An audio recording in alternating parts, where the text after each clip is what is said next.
Ja kui tihti sa oma juukseid pesed? Juukseid üritan pesta ikka 3 korda kuus, et see on nagu minimaalne. Kas küsid veel midagi või? Kas su abikaasa kasutab endale pikki juukseid? Minu abikaasa algas alles selle kasvatamisega umbes siis, kui me kohtusime kuskil 5 aastat tagasi. Et ta on nagu 5 aastat kasvatanud ja tal on mingi 1,64 sentimeetrit. Kas su mees kavatseb sinuga samal ajal juukseid maha lõigata? Ei, minu mees ei kavatse minuga samal ajal juukseid maha lõigata, sellepärast, et ta ütles, et ta ei tee muga enam ühtegi ühist asja koos. Läks.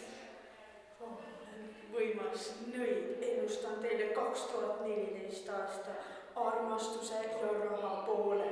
Helistage mulle nüüd 917 27.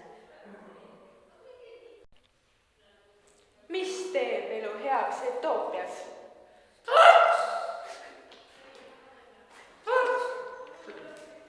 Ahah, millal otsustasite siia tulla?